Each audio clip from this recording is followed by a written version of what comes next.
Welcome to the Deep Dive, the show where we really try to cut through all the noise and get you genuinely well informed, fast. There's just so much information out there today. It feels overwhelming sometimes.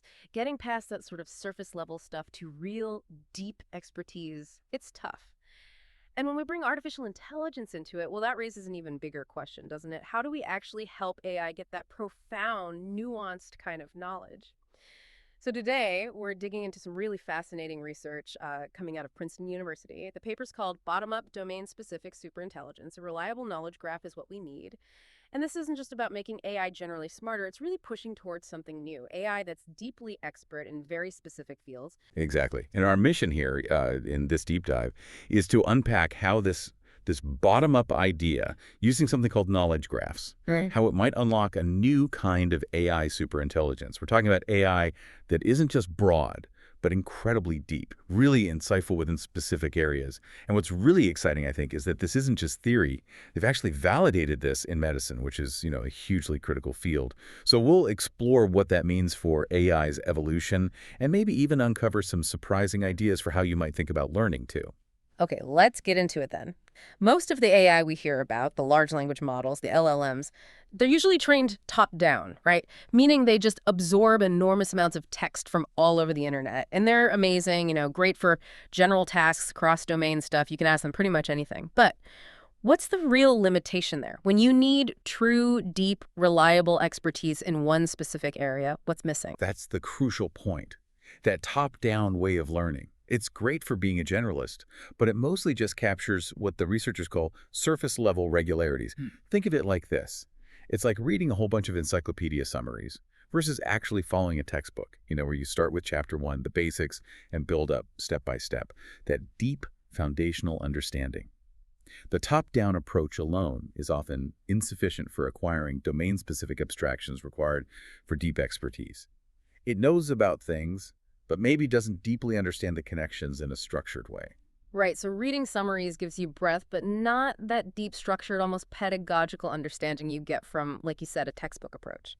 So if top-down isn't enough for that real deep dive, that structured expertise, what's the alternative? How do you build that in? Well, that's where this bottom-up approach comes in. And it's actually quite elegant. Instead of just throwing massive text data at the AI, this method is about explicitly learning how to compose simple concepts within a domain into more complex ones.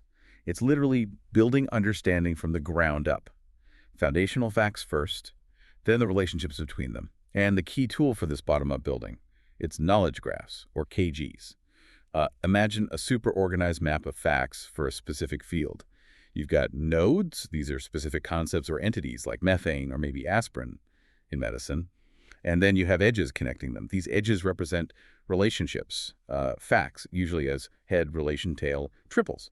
So a simple fact might be methane contains element carbon. It's a basic verifiable piece of knowledge.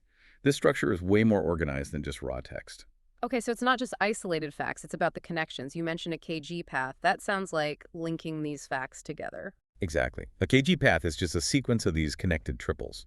And following that path lets the AI perform composite relational reasoning. It builds higher level understanding. So like the chemistry example, methane contains bond, CH bond, connects to CH bond is type of sigma bond.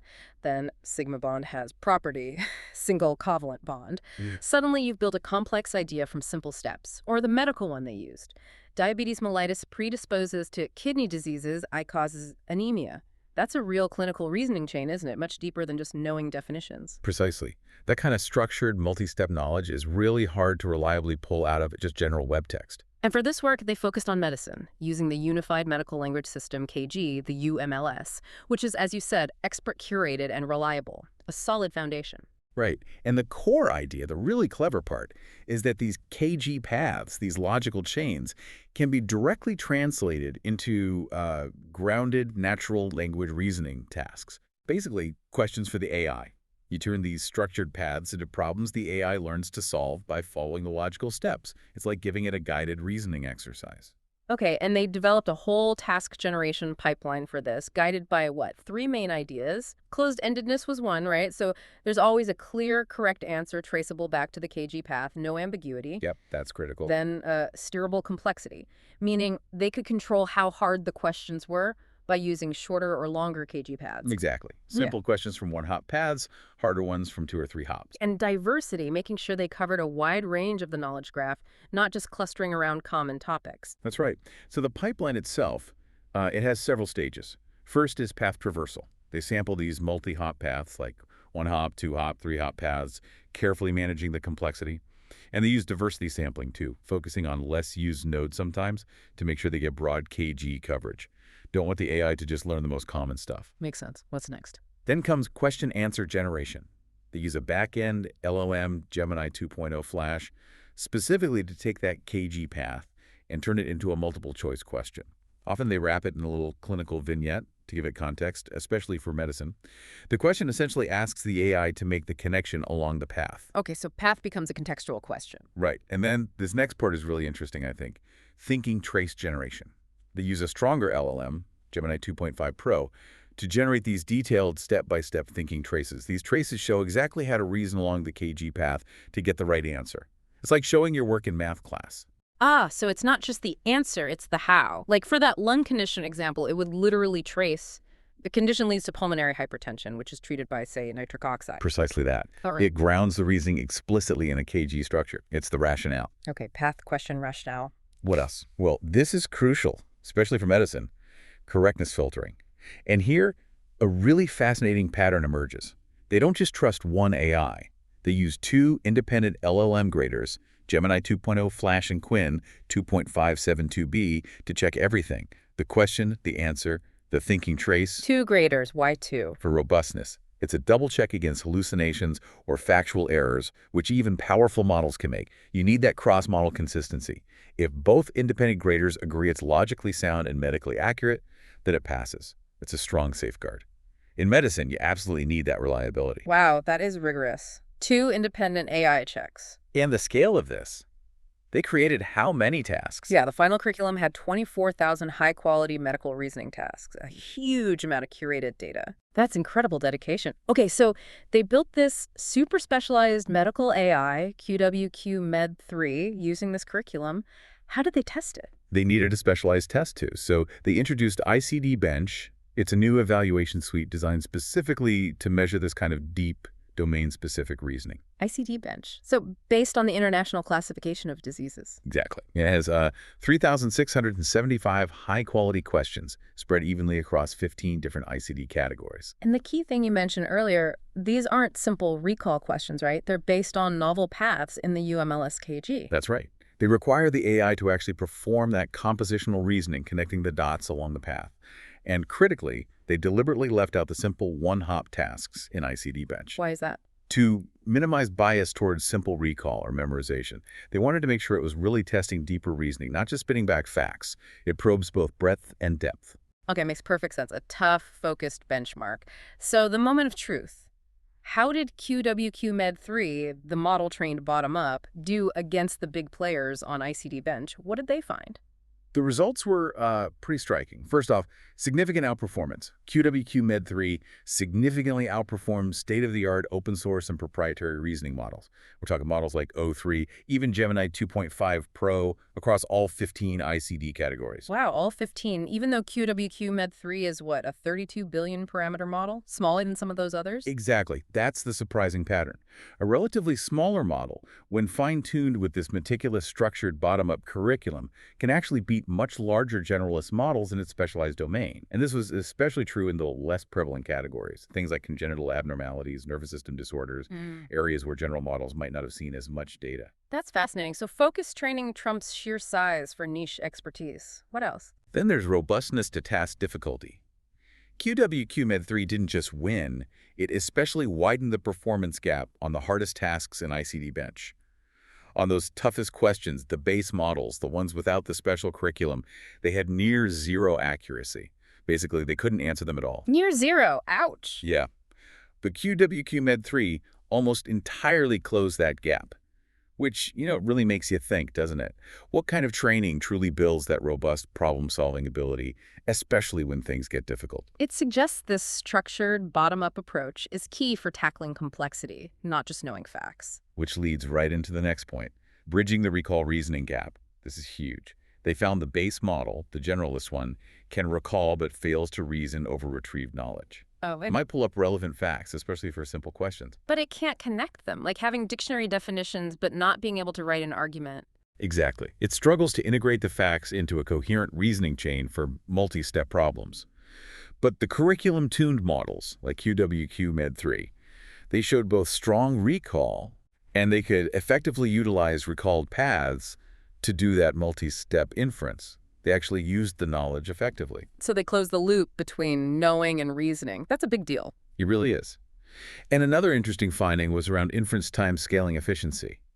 The models trained deeper on the curriculum, QWQ-Med2 and QWQ-Med3, they got more benefit from parallel scaling, basically, generating multiple reasoning paths at the same time. Okay, like exploring different possibilities simultaneously. Right. They benefited more from that than from iterative refinement, which is refining one line of thought over and over. Why would that be? Especially in medicine. Well, think about how doctors work.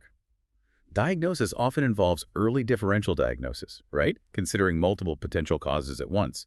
Exploring several pathways in parallel seems more effective than just digging deeper down one potential path, especially early on. This suggests the structured training might even lead to more efficient computation that mirrors effective human strategies. That's a really cool insight. AI, thinking more like a diagnostician, were there lessons about the curriculum itself? Yes. Clear curriculum design insights. They found the compute optimal KG depth depends on task difficulty.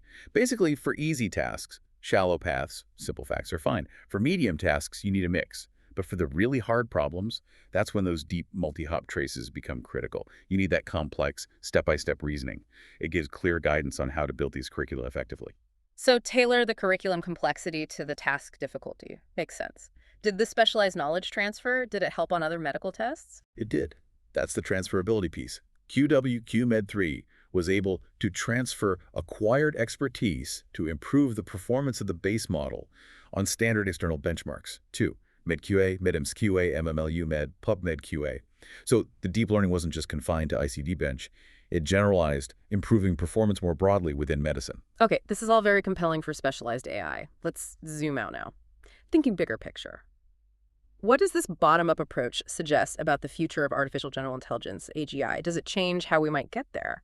It definitely offers a different perspective. The paper talks about a compositional model of AGI. Instead of one giant monolithic AI trying to know everything, imagine AGI emerging from a kind of modular system of interacting superintelligent agents, Yeah. like a society of experts. The Society of AI Experts. Sort of. Each agent will become super intelligent in its own domain, learning from specific abstractions like these knowledge graphs, and then crucially, they'd learn to communicate or hand off sub-problems to adjacent specialists. It suggests a whole different research direction for AGI, moving beyond just scaling up single, massive models. Maybe AGI looks more like a network or a team. That's a fascinating idea. And you mentioned efficiency earlier. Right, another potential major benefit. This bottom-up approach could significantly cut down on training inference energy costs. Because these domain-specific experts can be relatively small, like the 32B parameter QWQ-Med3, they need fewer inference tokens to do their job effectively compared to a giant generalist model trying to tackle the same specialized task. More efficient, potentially more accessible. Which is a huge practical advantage. Now, for balance, did they mention any limitations or challenges? They did. One is the closed vocabulary of KDs. The AI can only reason about concepts explicitly defined in the graph. What about new discoveries or nuances not yet mapped? And generating truly open-ended tasks from structured KGs is still hard. These tasks were closed-ended, multiple choice. And the big one, building these high-quality, reliable KGs in the first place, right? Medicine has UMLS, but what about fields like law or finance or social sciences? Exactly. Validating this approach in domains without those canonical KGs or standardized abstractions is the next big hurdle. Building those reliable knowledge foundations across different fields is a massive challenge in itself. Okay, so wrapping this up. The core takeaway here for you, the listener, seems to be that true expertise, whether it's human or AI, isn't just about knowing a lot of stuff broadly. It's about knowing deeply, and maybe more importantly, being able to logically connect those deep insights, to reason through complexity. And this deep dive has shown us a really compelling path towards building AI that can genuinely master complex domains. It's a fundamentally different way to think about constructing intelligence, building it carefully from the ground up. And maybe the final thought to leave you with. If these specialized interconnected AI agents could form a sort of society of mind to tackle really complex problems, what does that suggest for how you approach learning or collaboration in our own increasingly specialized world? How might we as humans consciously try to mimic this bottom-up composition, building deep expertise in our own areas, but also getting much better at connecting with other specialists to solve the bigger, connected challenges we all face? Something to think about. Definitely something to think about. Thanks for joining us on this deep dive.